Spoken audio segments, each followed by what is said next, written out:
이것이 얼마나 황당한 상황이냐면 한국연구재단이 신고하지 않아 제가 세금을 납부하지 못하였는데 오랜 기간이 지나 잘못을 한 연구재단이 저를 세무서에 신고하여 저를 위법행위자로 만든 상황입니다. 그리고 한국연구재단이 인건비가 아닌데도 연구비를 인건비로 지급하면서 신고도 하지 않고 저를 불량납부자로 만들어 놓은 후 오랜 시간이 지나 저를 세무서에 신고하여 위법행위자로 만든 상황이 됩니다.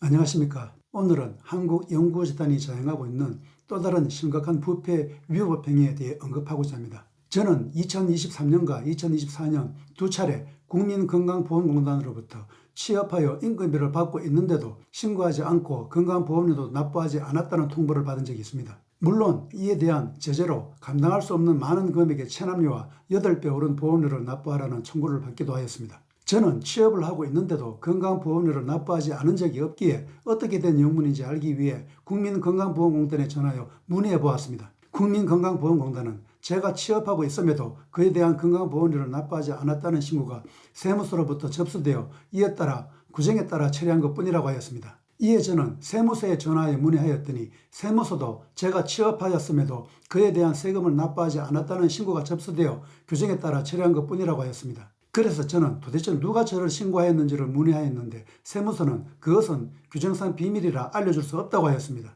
그런데 세무서가 알려주지 않아도 누가 신고하였는지 저는 짐작할 수 있었습니다. 신고한 당사자는 한국연구재단 아니면 주관기관 둘 중 하나입니다. 참고로 여기서 언급하는 주관기관이란 한국연구재단의 일부 업무를 대신해 주는 곳이라고 할 수 있습니다. 한국연구재단은 자신들의 업무를 모두 직접 처리하지 않고 주관기관이 자신들의 업무를 일부 대신해 주고 있습니다. 이에 대한 대가로 주관기관은 한국연구재단으로부터 간접비 형식으로 일정 금액의 업무 처리비를 받고 있습니다. 황당한 것은 지급하는 간접비가 한국연구재단의 경비로 지급하는 것이 아니라 과제에 선정된 지원자에게 지급하는 경비에서 일부를 떼어 지급한다는 것입니다. 주관기관은 특별한 경우를 제외하고 지원자가 소속된 기관인 경우가 대부분입니다. 그리고 대학이 주관기관인 경우가 대부분입니다. 저의 경우 영남대학교가 바로 이 주관기관에 해당합니다. 대학은 단순히 한국연구재단의 업무를 대신해주는 주관기관으로서의 역할만 하는 것이 아닙니다. 다른 핵심적인 중요한 운영에도 관여하고 있습니다. 대학과 한국연구재단의 이러한 협동 운영은 서로에게 이익이 됩니다. 한국연구재단은 자신들의 업무를 줄일 수 있는 것은 물론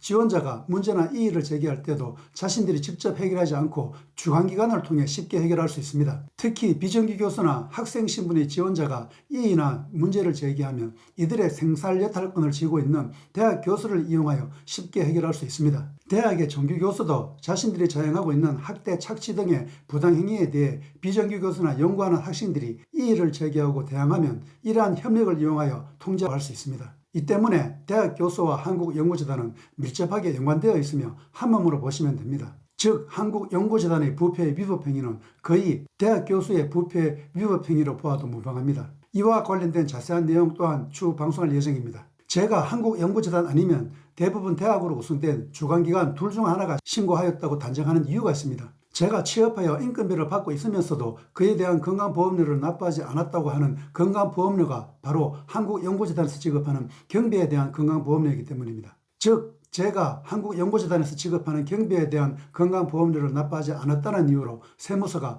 국민건강보험공단에 보고하고 국민건강보험공단은 이를 근거로 저를 불량납부자로 판단하고 제재하였기 때문입니다. 당시 제가 한국연구재단으로부터 인건비상 경비를 받고 있다는 것을 알고 있고 이에 대한 세금과 건강보험료를 납부하지 않았다고 세무서에 신고할 수 있는 곳은 한국연구재단 아니면 주관기관 둘 중 하나밖에 없습니다. 지금 화면에 보이는 것이 당시 국민건강보험공단에서 본인에게 보내온 고지서 중 하나입니다. 이 고지서에 입력되어 있는 납부하지 않은 소득의 금액은 바로 제가 한국연구재단으로부터 받은 지원 경비입니다. 물론 인건비를 받고 있음에도 그에 대한 세금을 납부하지 않았다는 것을 알았다면 누구나 세무서나 건강보험공단에 신고할 수 있습니다. 그런데 문제는 제가 신고 대상이 아니라는 것입니다. 저는 신고 대상이 아닙니다. 제가 신고 대상이 아니라고 주장하는 근거 증거는 이전 방송에서 여러 차례 언급하였지만 제가 한국연구재단으로부터 받은 경비는 취업하여 노동의 대가를 받는 인건비가 아니기 때문입니다. 제가 한국연구재단으로부터 지원받은 경비가 취업하여 받는 인건비가 되려면 제가 받는 경비가 생계에 필요한 경비로 사용되어야 하고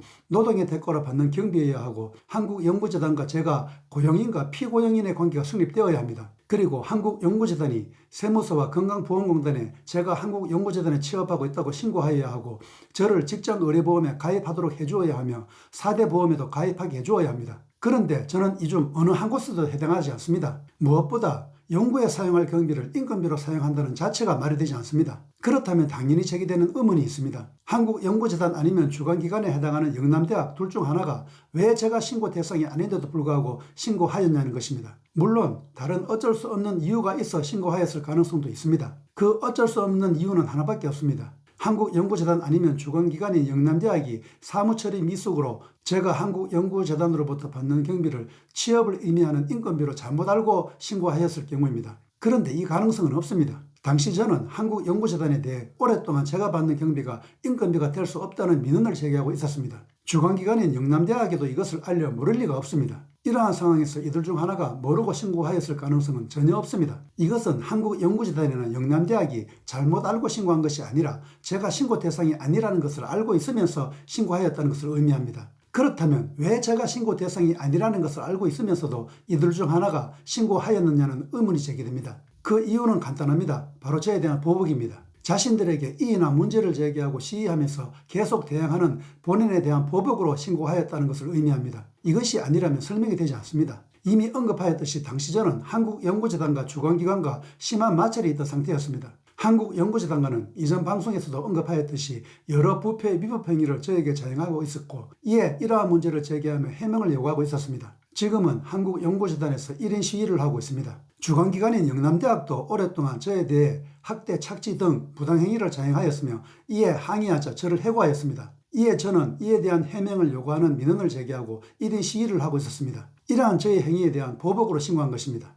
또 다른 보복의 근거 증거는 한국연구재단이나 영남대학 둘 중 하나가 신고한 신고 시점입니다. 한국연구재단이나 주관기관이 저를 신고하려면 제가 한국연구재단으로부터 지원 경비를 받고 있던 시점에 이루어져야 정상입니다. 그런데 이들 중 하나가 저를 신고한 시점이 제가 한국연구재단으로부터 인건비성 경비를 받는 때가 아닌 지급이 만료되고 3, 4년이 지난 후라는 것입니다. 왜 이렇게 늦은 시점에 신고하였을까요? 물론 한국연구재단이나 주관기관이 당시에 제가 받는 경비가 인건비라는 것을 어떤 사정이나 이유로 인해 모르고 있어 신고하지 못하고 있다가 3, 4년이 지나고 나서 갑자기 알게 되어 신고하였을 가능성도 있습니다. 그런데 이러한 가능성은 없습니다. 이미 언급하였듯이 당시 저는 한국연구재단에 대해 오랫동안 제가 받는 경비가 인건비가 될 수 없다는 민원을 제기하고 있었습니다. 물론 주관기관에도 이러한 사실을 알고 있었습니다. 이러한 상황에서 이들 중 하나가 모르고 신고하였을 가능성은 전혀 없습니다. 그렇다면 늦게 신고한 이유는 하나밖에 없습니다. 바로 저에 대한 보복입니다. 보복을 목적으로 신고하려다 보니 늦게 신고할 수밖에 없었을 가능성이 있습니다. 바로 신고하면 보복이라는 것이 드러날 수 있으며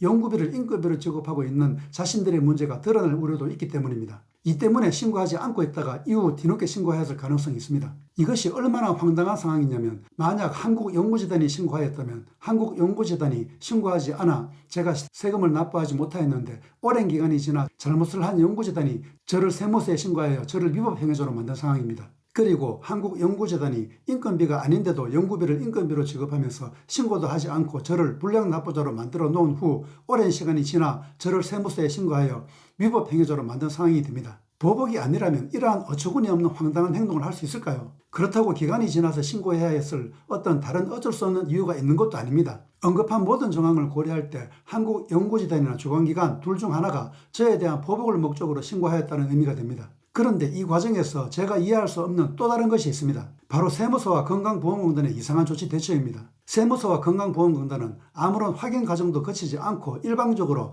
한국연구재단이나 주관기관인 영남대학 둘 중 하나의 신고만을 받아들여 저를 체납자, 불량납부자로 판정하였습니다. 이것이 이해되지 않습니다. 제가 한국연구재단으로부터 받는 경비가 취업하여 노동의 대가로 받는 인건비라고 가정하였을 경우 한국연구재단에 취업하여 인건비를 받고 있다고 세무서와 국민건강보험공단에 신고해야 할 주체는 피고용인인 제가 아니라 바로 고용주에 해당하는 한국연구재단입니다. 어떤 사람이 직장에 취업하였을 때 취업 사실을 세무서와 건강보험공단에 알릴 의무가 있는 주체는 채용된 직원이 아니라 직원을 채용한 회사나 기관이기 때문입니다. 그런데 한국연구재단은 신고하지 않았습니다. 이 때문에 저는 세금도 건강보험료도 납부하지 못한 것입니다. 즉, 제가 건강보험료를 납부하지 못한 것은 저의 잘못이 아니라 신고하지 않은 한국연구재단의 잘못입니다. 그렇다면 세무서와 건강보험공단은 신고가 접수되었을 때 저에게 책임을 부과하면서 제재를 할 것이 아니라 고용주에 해당하는 한국연구재단에 대해 당시 왜 신고하지 않고 뒤늦게 신고하여 지원자를 불량신합자로 만들었는지를 조사하여